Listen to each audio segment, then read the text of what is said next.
So I get a lot of comments on YouTube of guitar students asking me, how do I make my strumming sound more exciting and more cool? I feel like I'm always doing the same strumming pattern, so I'm going to give you some tips that you can use to make your strumming start sounding better today. And we're going to start off first with a quick tip about the pick. Students ask me this all the time. Lauren, are you doing something special with your pick? And the answer is kinda, yes. One, I'm relaxing my hand as much as possible. A lot of times in the beginning, students, they're so stiff that their strumming sounds like that because they're holding onto this pick with a death grip because they don't want it to fall on the floor. So tip number one is just work on starting to relax your wrist, okay? Because the more relaxed your wrist, the more natural your strumming is going to sound, and it's going to allow the guitar to ring out more, okay? The other tip is the angle of the pick, okay? So when I am strumming down, the pointy part of my pick angles upwards, okay? And when I am strumming up, the pointy part of my pick angles downward. So my pick is kind of doing this as I'm strumming up and down the guitar, okay? So if you see my wrist is slightly, I'm kind of doing like this swinging motion with my wrist. It's slightly adjusting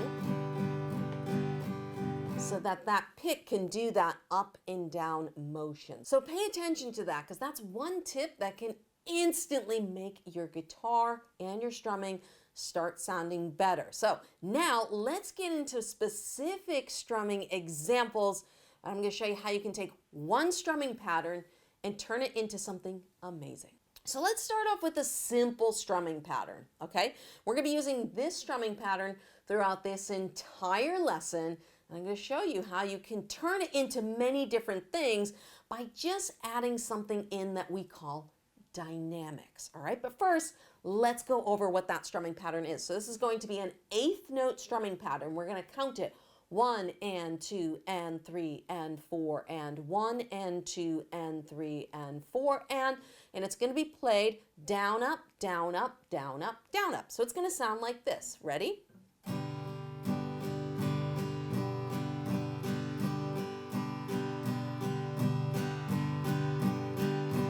So that is a very, very common strumming pattern, and most people will use that for a song all the way beginning to end.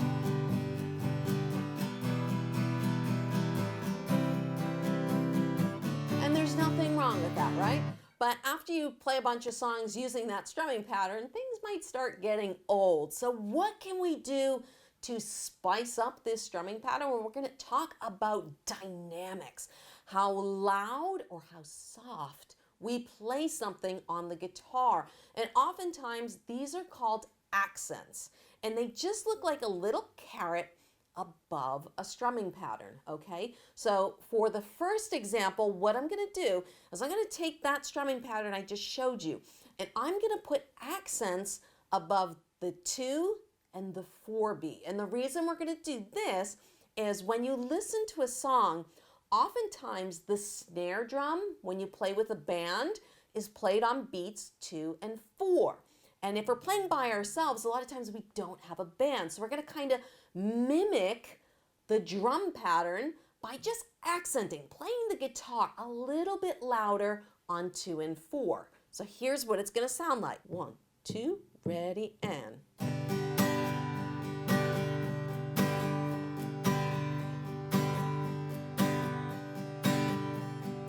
Okay, you can hear it. It's a little bit different because a little bit same strumming pattern, but now it has a little drive to it, right? Let's listen to the first one without the accents. Everything's nice and even kilted, right? Nothing wrong with that. Now let's put the accents in. Ready? 1 and 2 and 3 and 4 and 1 and 2 and 3 and 4. Okay? Really give some drive to the song. And now if you play it really fast.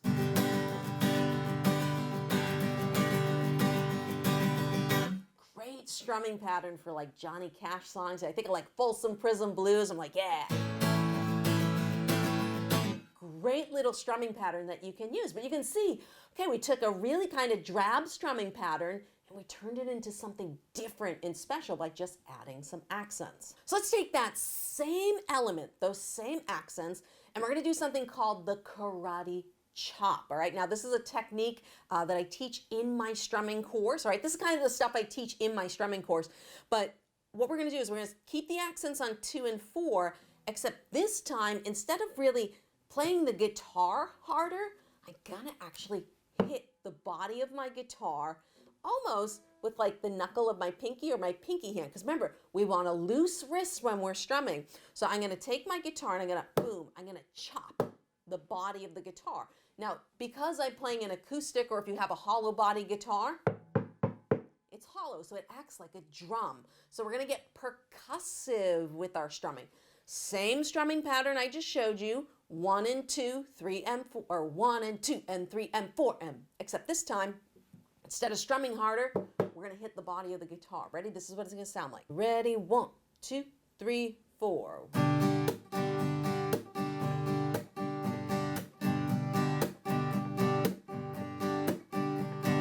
Okay, now you hear that hollowness of the guitar coming through. And don't be afraid to hit your guitar. You're not gonna hurt it, okay? You're not gonna break the guitar. I know you probably see on the close-up, I've got some missing pieces on my guitar. It's old, it's from strumming, it happens, all right? But this is a great, think of something like Rolling on the River, you know? Or Wake Up Maggie, that's another song that I teach that percussive rhythm in. It's really cool and it sounds very different from what we just did. So here's the first example, ready? With just the accents. 1 and 2 and 3 and 4. Now here's with the percussion, ready?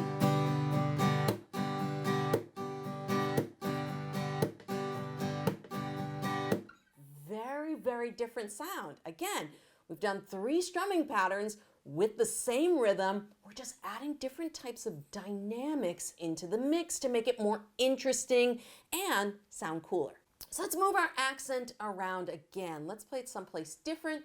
We're gonna put it over the 3rd beat, and we're gonna play a chord progression. We'll just do G, E minor, C, D. All right, and here's what it's gonna sound like. Ready? 1, 2, here we go.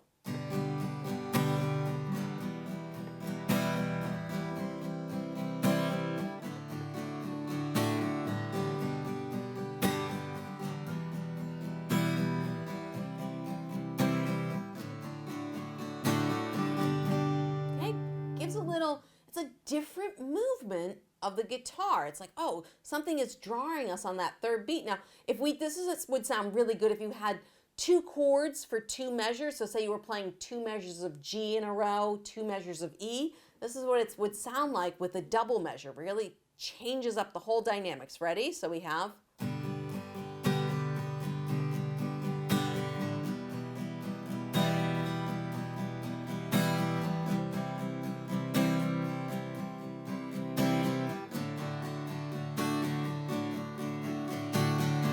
It's gonna sound so much better than just going. All right, you're like, yeah, no, you can hear the difference now. That first strumming pattern, it's just very flat, right? And that's what separates the more beginner guitar players to more of the late beginner intermediate, probably more in the intermediate realm, is because you're starting to incorporate dynamics to give feeling and emotion and flow to the music. Again, the way I like to do this is if you have a chord for 2 measures, I would like to accent the first beat on the first measure and then play through the rest of the strumming pattern. Let me show you what I mean by that. So we got 1, 2, ready, and.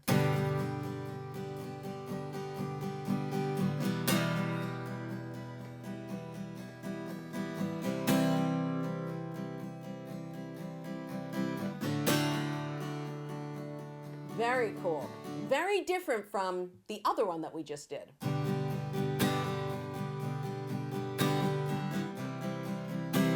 Okay, very different. Now here's the first one.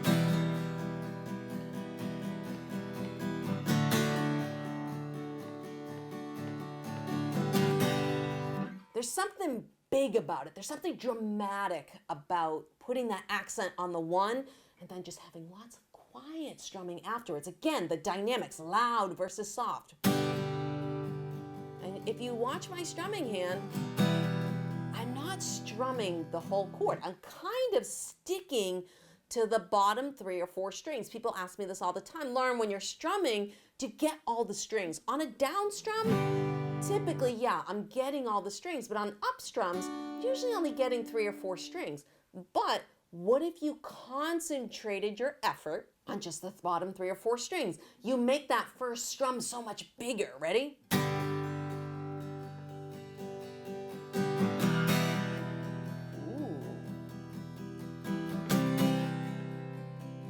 Right?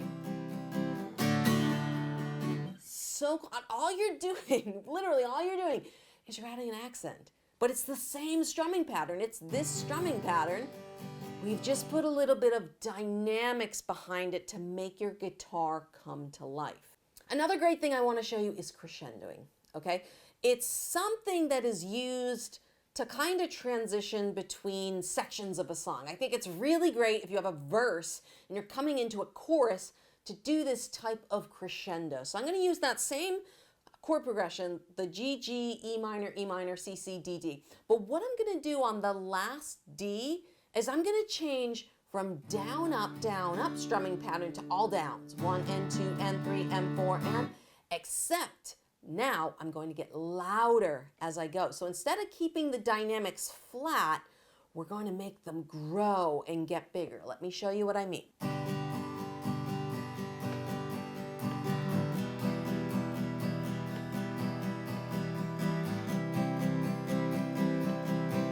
Here it comes, ready?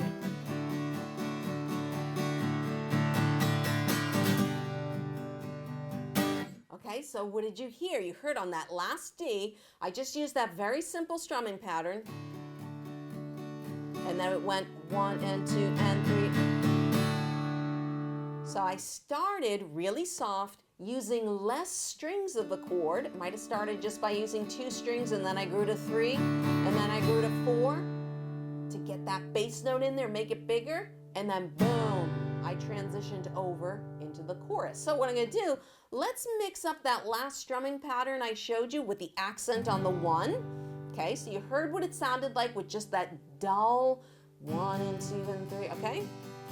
Now I'm going to do is going to use the accent on the 1, and I'm going to put the crescendo on the end, and listen to how it completely changes the feel of what you're doing. Ready? Here we go. 1 and 2 and 3 and 4 and.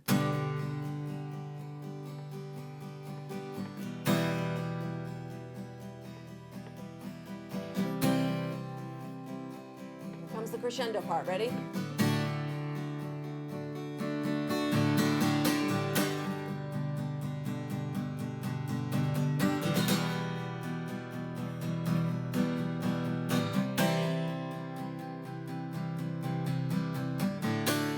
Right, and there's a bonus little strum. I mean, so that's a really cool example. We went from a verse, crescendoed into a chorus, and the chorus, you know, this fake chorus, what did I do?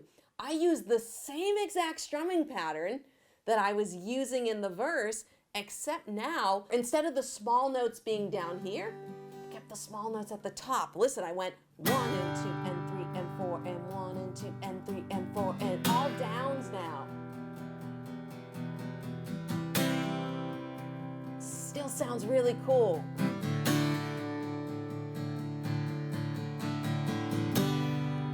Now, if you learned a lot from just this one lesson, I have an entire course on strumming where we go through percussive rhythms, I go over rock rhythms, I go over accented rhythms, how to add in even more dynamics into your playing, how to change things up and get more feeling from your strumming. So if you're looking for a full course on just how to make your strumming go from good to great, then I highly recommend scrolling down to the description below and checking out my expressive rhythm and strumming course. It's designed to take you from an absolute beginner with strumming to more of an intermediate level player, the type of guitar and rhythm player where people go, wow, you sound really good. So if you're ready to take your strumming to the next level, scroll down to the link in the description below. I look forward to seeing you in my strumming course.